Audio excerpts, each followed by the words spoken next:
Good evening, everyone. This is your boy Ryan Guy. And this is Eric Crosby. And tonight's top story in Turtle News, Haul-a-thon.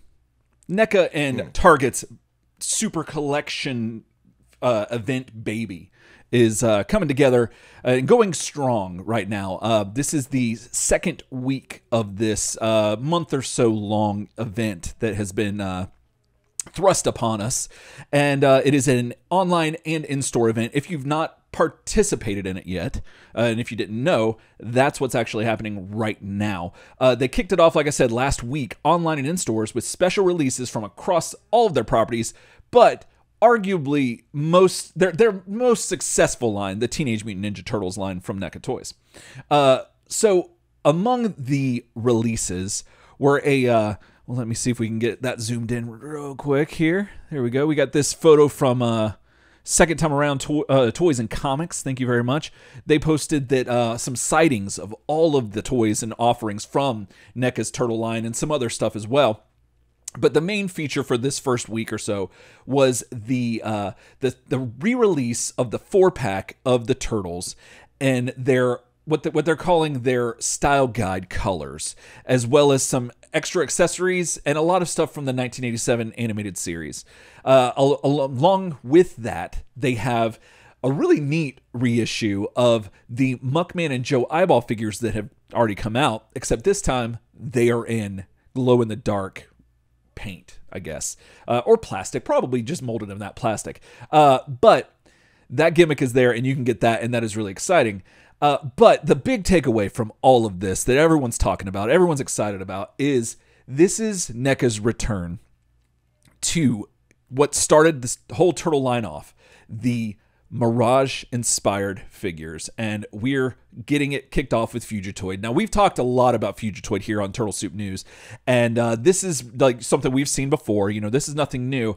However, the newest development is that we now have, for those of us who still haven't received it and found it in the wild, we have photos of the actual box art.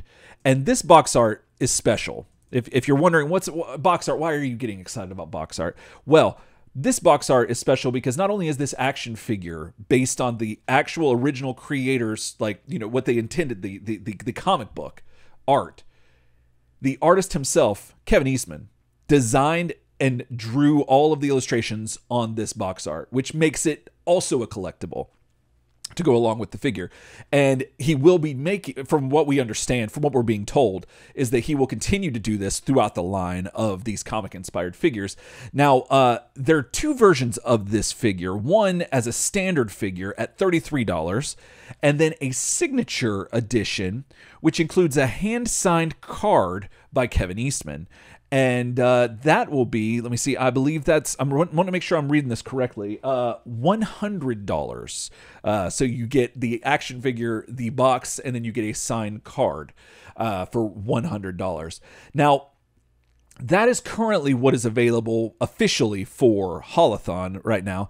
But what they just announced, fresh off the presses, was that they are going to continue with the the animated series line with Toka and Razor. Now, these two characters first made their first appearance in the second Turtles feature film, Secret of the Ooze, where they were just babies, and arguably they still are here. However, in the animated series, they only had one real appearance, or actually one appearance at all, and that was in season 7 of season 7 episode entitled Dirk Savage, Mutant Hunter. And that episode was very wild. A lot of crazy stuff happened in that episode, and among them was their appearance here, because we didn't think we'd see them in the animated series, and then lo and behold, there they are, and now here they are in plastic form. Now, I believe we have a shot of Toka in the animated series, how he appears, and yeah, if you're wondering if that is just a table full of food, you are absolutely correct. That is a table full of food, and if you think that detail was missed by NECA, you are sorely mistaken and do not know NECA as well as you might think, because, of course, among all of the accessories that they put in here, they have a smorgasbord of edibles here for Toka and Razor just to dig into. And yeah, this is really neat. So this set is going to be fun, even if you just get it for the accessories. So that's really cool. That's supposed to be coming out, I believe, tomorrow. And with that being revealed, that is the last, I think, official reveal of Haul-a-thon so far. However, there have been reports of sightings and people purchasing the Super Bebop and Mighty Rocksteady sets that we've reviewed here on the news channel in previous episodes. And so you can keep your eyes out for that, and keep your eyes peeled onto Target's website, where you can order these online and be involved with all of the fun Haul-a-thon experience and joys of this event that's going on. And undoubtedly, Ryan, I just want to say, having Kevin Eastman a part of the line is fantastic. Having him a part of this, oh, totally, this thing is so good. I mean, it's great. However, the signed card, is that worth the extra $67 markup, Ryan? What's your take on this?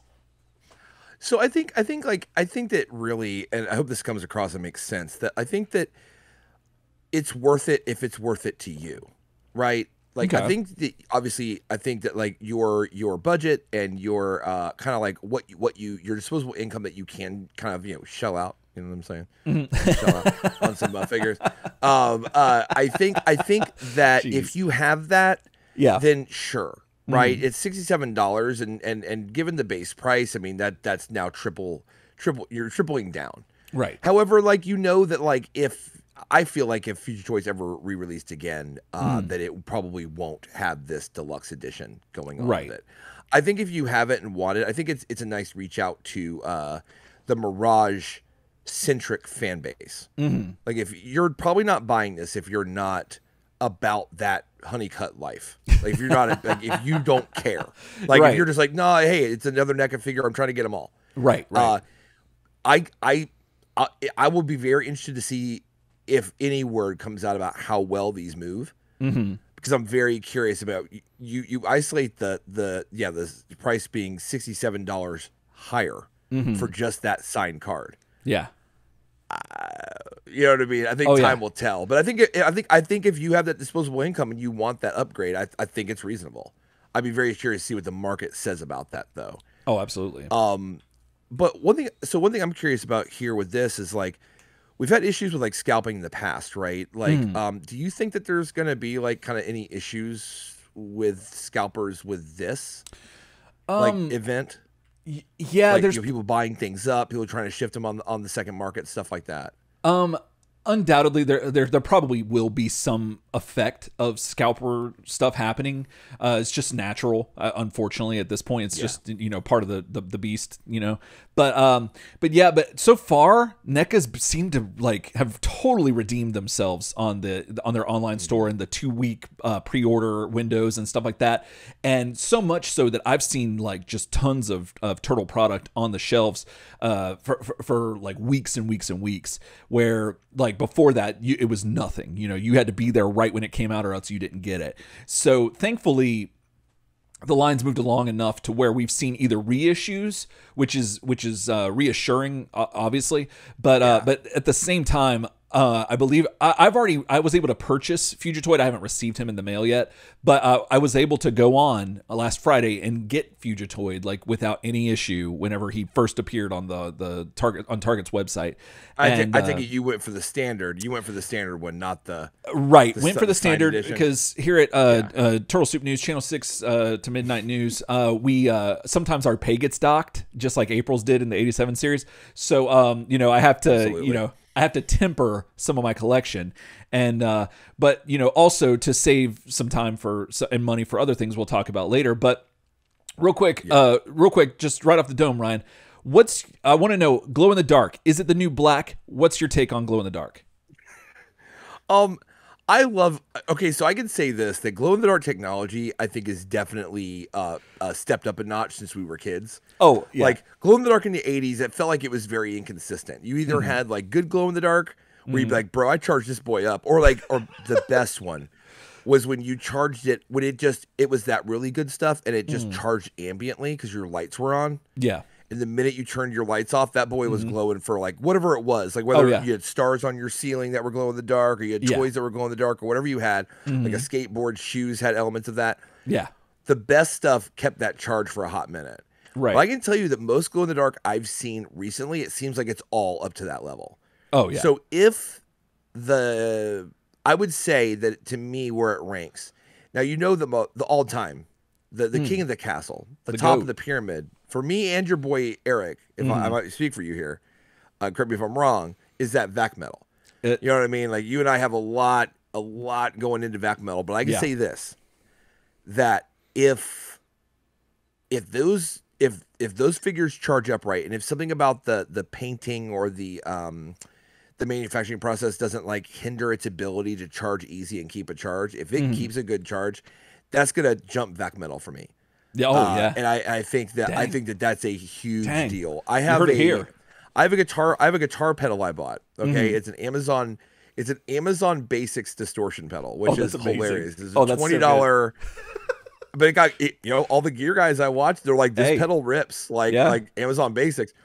Well, I get it, and I just put it on the pedal board and I don't really notice it. It's small. Turn the lights off, Eric. It has glow in the dark indicators on the knobs.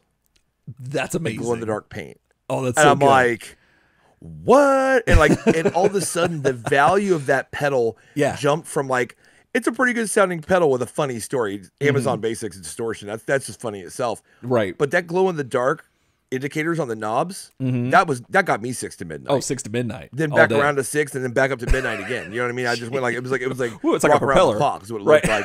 Yeah.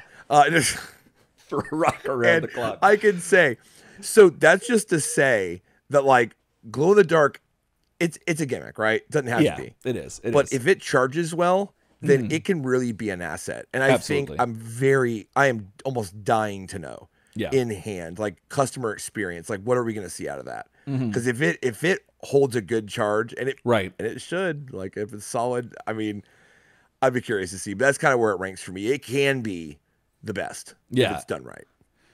Absolutely. And I mean, and speaking of gimmicks, Ryan, I think we got some other stuff to talk about. We do. So in action figure news from across the aisle, getting away from Neca, we have the Loyal Subjects BTS AXN line. This is a 1/15 scale line, or 5-inch scale action figures that are getting a really interesting Walmart exclusive, which is kind of fun.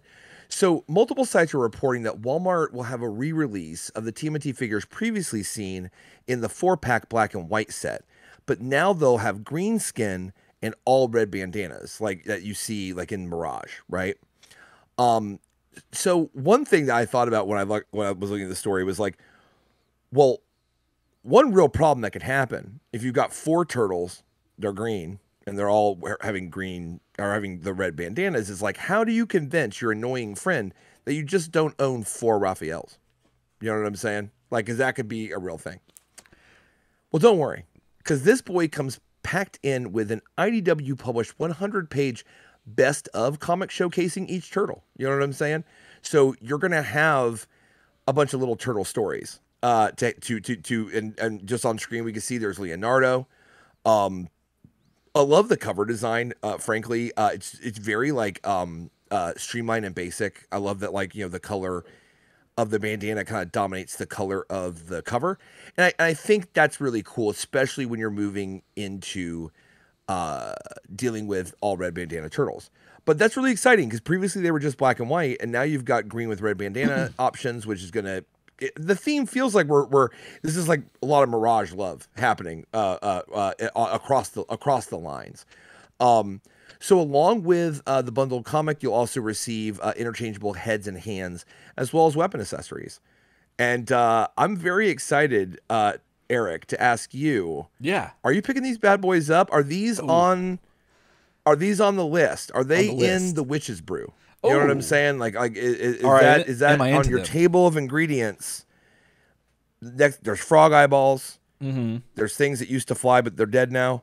And then is this on your list or what? Ooh,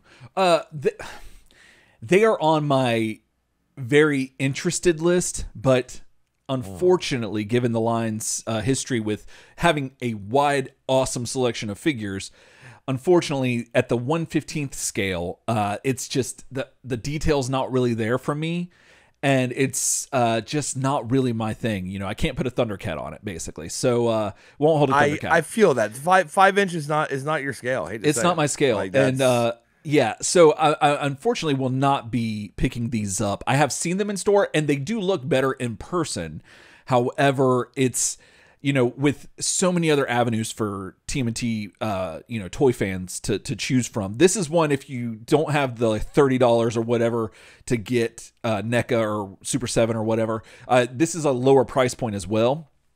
So it's amazing what happens when you shave, like, you know, 2 inches off of anything. It's like, you know, you get, you know, cheaper, you know, deals. Sounds like a personal problem. You know, yeah, of course. So, but I'm really excited about the comic book aspect of it. I really think that's really neat, and I'm curious if that's going to be bringing any new readers in, that, like, you know, kids can't afford the NECA, so they get you know, the loyal subjects, and there's a comic in there, and they start reading it, and that gets them in, and that's obviously the goal, I imagine. Pretty huge, especially given that it's IDW work. Right. I'm like, that's hot fire. Like, I'm really excited about that. Yeah, like that's the best part to me. Right. It's the fact that you can get these in the hands of a new generation, which IDW, I mean, should just be lauded for what it is. So I mean, just get that in the hands of more people, and it'll all work.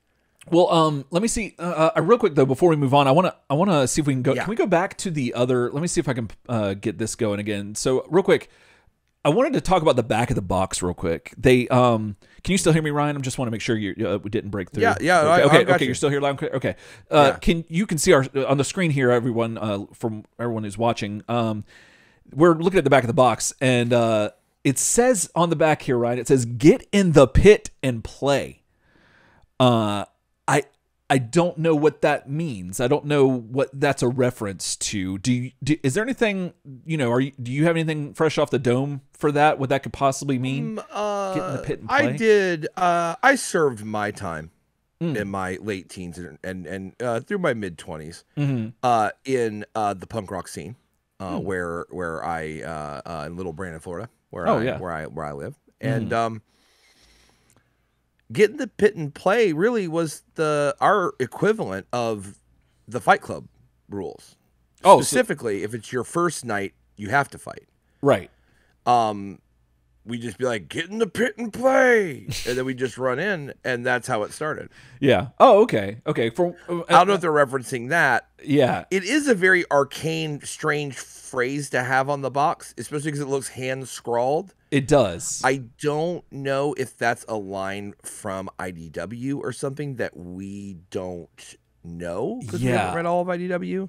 Right. I also don't know if potentially that's not lines that, if there is original content in those books, let's say if there's like a story in each of the books that they share, like I can see the opening story being the same in each book. It's a story about all 4 turtles. That could be a line that's said in those comics. That could be a tie-in to something we don't know about. Right. That's my impression of it. Okay, well, thanks. Yeah, because I had no idea, but I was like, that just seems strange, you know. And I have yet to see where that was coming from. But if you know, be sure to email us, turtlesoupshow@gmail.com, or leave a comment below. Yeah, and we'll be sure to get to that. But now, rounding up the action figure news this week, we have a special report that was brought to our attention from our Frozen Northern correspondent, M. Wilson. They posted on our Facebook group about a possible plastic imposter paddling their way potentially to our shelves, Ryan. And this alliteration, let's go. So this action figure made its appearance recently with as a surprise contender for that coveted spot on Teenage Mutant Ninja Turtle shelves across the world, for that good old Jess Harley, aka Leatherhead, whenever Big Bad Toy Store listed it for pre-order, and that is a Wilderness Hunter Crocker is what we have here, and this bad boy looks wild. So like I remember I got every day I check Big Bad Toy Store and I always refresh the pre-order pages and this thing popped up and I was like, oh, okay. And so we had to do some digging. And then, you know, like I said, Em mentioned it. So we did a little bit of digging. Now, this is made by a company called Maestro Union for their, it's Furay. I think it's pronounced Furay Planet. Like Furay Planet, that's the series. And this character is named Crocker, and he will stand at 7.6 inches tall, which is 19.5 centimeters for those of you who do that. And it'll have 28 points of articulation. And yeah, this thing just looks massive. If you're only listening to us on audio, you need to be able to check out the images or come check it out on YouTube because this is wonderful to look at. Yeah, he is also going to come in two forms. He's got one form that's just jeans and some shackles, where he looks like Killer Croc, like he could pass for like a Killer Croc Batman villain style.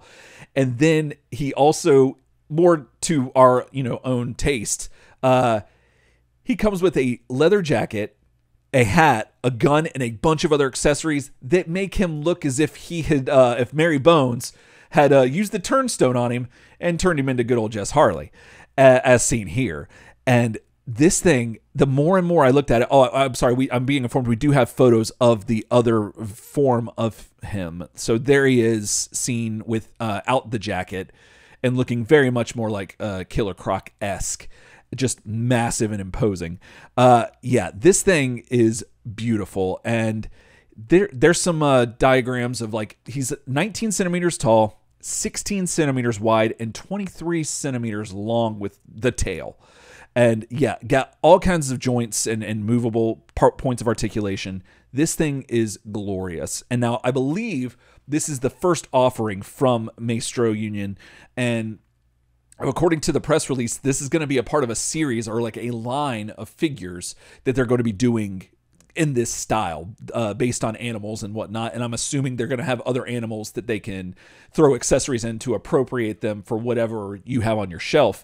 And yeah, like I said, Crocker is currently up for pre-order on Big Bad Toy Store for 90 bones, with an estimated release date of July 2022, which is right around the corner, and will be here before you know it. So, Ryan, what do you think about this? What's your thoughts on Crocker here? I mean, don't you mean Pleatherhead? Oh, I'm saying? Goodness, Pleatherhead. Yes, that's the name that's been going around. That's so good. Big fan.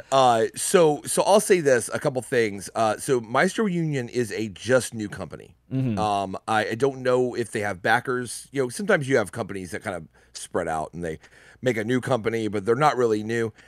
Every indication I've gotten from just a little bit of research is that they're just like new on the block. Mm-hmm. And this is the gap they're hoping to fill, which is high-end versions of these characters. I think, number one, I'm a huge fan. I think the sculpt is gorgeous. Oh, yeah. The paint job, if you've got 80% of that in hand, mm-hmm. that is awesome. Mm-hmm. And I love the fact that he can go as Killer Croc or Leatherhead. I think that's really, really smart. Yeah. So absolutely.